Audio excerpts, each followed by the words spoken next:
আপনারা দেখছেন আরকে নিউজ বাংলা। সংসদে গত ১৫ বছর বিরোধী দল হিসেবে কিন্তু বিএনপি ব্যর্থ। এখন বিএনপি নাকি সরকার গঠনের প্রচেষ্টা করছে। বিরোধী দল হিসেবে যে ব্যর্থ দল, তা আবার কিভাবে সরকারি দল হিসেবে সফল হবে, সেই প্রশ্নটা আমি রেখে গেলাম তাদের কাছে। বর্তমানে নির্বাচনের যে ভোটের ট্রেন্ড বা হালচাল চলছে, এটা বড় বড় আপনার বার্গেনিং কোশ্চেন হয়ে গেছে, বড় ইস্যু হয়ে গিয়েছে। আসলে কার সাথে জাতীয় নাগরিক পার্টি জোট হবে, জাতীয় নাগরিক পার্টিকে একক ইলেকশন করবে নাকি আলাদা করবে, আমাদের এই কার্যক্রম বাছাই প্রক্রিয়াটা 13 তারিখ পর্যন্ত চলবে, আমরা ওপেন রাখবো এবং 15 তারিখে আমরা প্রাথমিক যে তালিকা সেটা প্রকাশ করব। আপাতত আমাদের জাতীয় নাগরিক পার্টির ইচ্ছা এবং আমাদের যে পার্টির সিদ্ধান্ত, এটা আহ্বায়ক মহোদয় পরিষ্কার করেছেন আমাদের পার্টির পক্ষ থেকে, যে আমরা 300 আসনে আমাদের প্রার্থী দিব এবং এককভাবে ইলেকশন করব।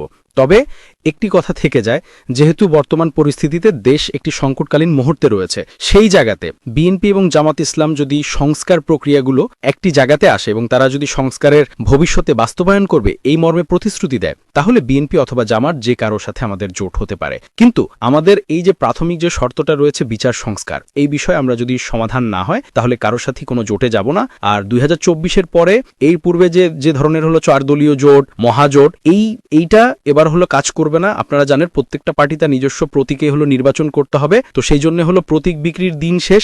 আবু সাইদের বাংলাদেশ, আবু সাইদের বাংলাদেশে আর কারো আসলে প্রতীক বিক্রি করার সুযোগ নাই। এটা তো বেসিক জায়গায় উনি যে গণ অভ্যুত্থান অস্বীকার করেছেন এই বক্তব্যের মধ্য দিয়ে, সংসদে কেন গণ অভ্যুত্থান হলো না, সংসদে উনি কেন যেতে পারেন নাই? সংসদে গত 15 বছর বিরোধী দল হিসেবে কিন্তু বিএনপি ব্যর্থ।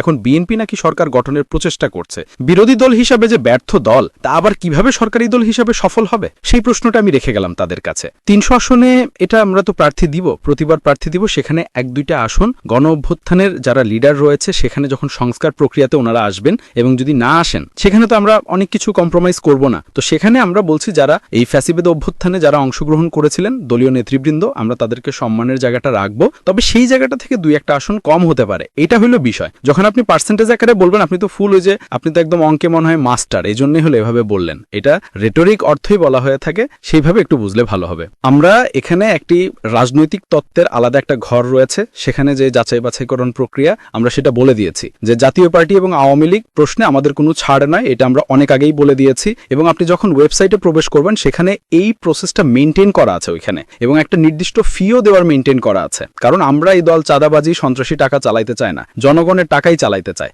সেটা আমরা এই প্রসেসটার মধ্যে আপনি পাবেন। আমাদের পার্টি থেকে আমরা উদ্যোগ নিয়েছি, 2 দলের সাথে আলোচনা চলমান আছে, যে 9 দলের যে একটি জোট হয়েছে সেখানেও আলোচনা চলমান আছে। তবে জোট প্রশ্নে 9 দলের আমাদের একটি রাজনৈতিক জোট হওয়ার সম্ভাবনা রয়েছে, অর্থাৎ গণতন্ত্র মঞ্চ প্লাস যে 3 দল রয়েছে সেটার একটি রাজনৈতিক জোট হওয়ার সম্ভাবনা রয়েছে। তবে আমরা পুরো বাংলাদেশে সংঘাত বন্ধ করার আহ্বান জানাবো। বিএনপি অলরেডি সংঘাত শুরু করে দিয়েছে, জামায়াতও মাঠে নেমেছে। আসলে বাংলাদেশ কোন সংঘাতের দিকে যাচ্ছে আমাদের জানা নেই, এই জন্য 2টি দলকে আমরা আহ্বান জানাবো, সংঘাত বন্ধ করুন। আর এই 2 দলের মধ্যে যারা বিভিন্ন রোড ব্লকেট করতেছেন, যদি আপনাদের মধ্যে কেউ ভালো মানুষ থেকে থাকে, যারা রোড ব্লক করে আগুন জ্বালায়, তারা তো ভালো মানুষ হতে পারে না। এই 2 দল থেকে মনোনয়ন বাদ পড়ছেন, কেন বাদ পড়ছেন? ওই যে টাকাটা দিতে পারেন নাই, বা পার্টি অফিসে জায়গা মতো নক করতে পারেন নাই। আপনারা আমাদের জাতীয় নাগরিক পার্টিতে যোগাযোগ করবেন। যদি আপনারা ভালো মানুষ হন, তাহলে আমরা আপনাদের প্রার্থীটা দিব এবং ইনশাল্লাহ জনগণের প্রার্থী থেকে এবার ভোট দিবে। কোনো সন্ত্রাস, চাঁদাবাজ, ধর্মীয় ফ্যাসিয়ারকে আগামী নির্বাচনে কেউ ভোট দেবে না।